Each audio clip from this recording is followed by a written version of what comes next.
Mesdames, messieurs, dans la première partie, on était plutôt dans la dénonciation. Mais il faut aussi proposer des solutions. La critique est facile, certes. Alors soyons constructifs, si vous le voulez bien.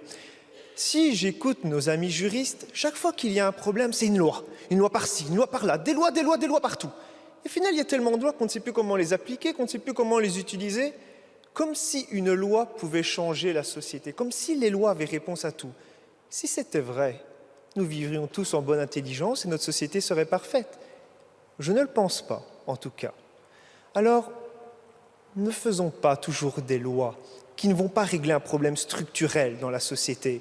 Face à un problème aussi complexe, aussi ancré, c'est l'éducation. Alors oui, je vois déjà des sourires un peu.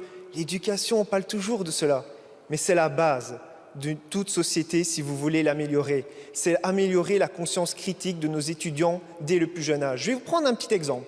Moi, quand j'avais 10 ans, dans ma petite école de province, à l'Aestre, dans la commune de Manage, j'ai été sensibilisé au journal des enfants. Et bien, ce premier contact avec la presse, il a été formateur. J'ai compris comment on traitait l'information. J'ai eu un premier contact avec le monde des médias. Et c'est cela qu'il faut donner aux plus jeunes. Ce n'est pas leur dire « tu dois penser comme ça », c'est leur donner un premier contact, une conscience critique, les éveiller aussi au débat contradictoire.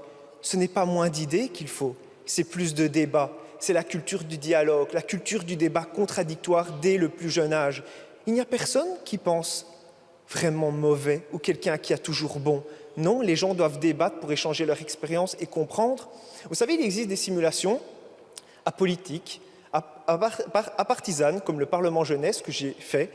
Et là-bas, les gens commencent à s'exprimer et je changeais d'avis toutes les 2-3 secondes en me disant « mais oui, lui il a raison, non, elle a raison ». Et au final, lorsque toutes les personnes avaient parlé, vous réfléchissez et vous faites un choix en âme et conscience parce que vous avez entendu un panel d'avis, parce qu'on vous a armé en tant que citoyen à choisir la vérité. On ne doit pas vous l'imposer, on doit vous armer, on doit vous donner les outils, les instruments nécessaires pour faire le bon choix. Et ça, c'est vraiment quelque chose qui est fondamental dans ce débat.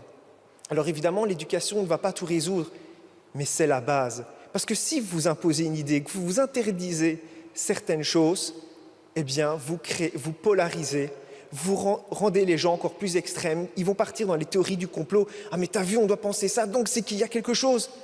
Ce n'est pas comme en renforçant le dialogue et le débat contradictoire, vous avez une société plus forte pour résister justement aux dangers populistes. Et ça, c'est vraiment fondamental. Ensuite, évidemment, ce qu'il faut, c'est renforcer la profession, parce qu'il y a eu une critique assez acerbe de Madame Ellemans. On a senti que les journalistes avaient envie de répandre des fake news.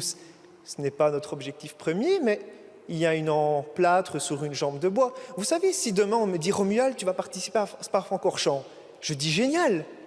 Mais Romuald, tu vas prendre une 2 chevaux et tu vas voir battre Lewis Hamilton avec sa Mercedes. Je vais essayer de gagner cette course, mais de vous à moi, je pense que je vais rater. Je ne pense pas que je vais gagner. C'est la même chose. On demande toujours plus aux journalistes, et on leur donne toujours moins. Moins d'argent, moins de moyens humains pour traiter l'information. Comment voulez-vous résister et combattre si on ne vous soutient pas? C'est facile de critiquer, mais à un moment, il faut peut-être se rendre compte qu'il faut investir financièrement. Parce que oui, ça aussi, c'est un travail de conscience collective. La bonne information, l'information de qualité, cela a un coût. Payer pour le traitement, payer pour que des gens analysent, font un débat contradictoire, analysent les choses et donnent un point de vue journalistique, eh bien oui, c'est un travail qui mérite d'être soutenu. Mais bien souvent critiqué, parce qu'on sait bien que le journalisme, c'est l'un des piliers. Si ce pilier s'effondre, on tombe dans la propagande. Et ça, les gens le savent souvent. Alors, on va partir quelques petites secondes aussi sur quelque chose de plus philosophique. Pourquoi savons-nous qu'il y a des fausses informations? Parce que d'un côté, on sait reconnaître le vrai du faux, parce que d'un côté, il y a le bien, de l'autre, il y a le mal. Si vous épurez complètement qu'il n'y ait plus de fausses informations, comment savoir que c'est vrai? Ce qu'il faut, c'est renforcer ce marché des idées.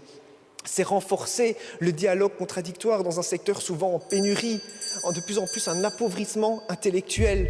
C'est vraiment ça qui est primordial dans nos sociétés. Parce que si un jour la démocratie s'effondre comme un château de cartes, ce ne sera pas la faute d'un ou d'une, ça sera notre responsabilité commune. Mais lorsque le verre est brisé, il est trop tard alors pour pleurer. Merci.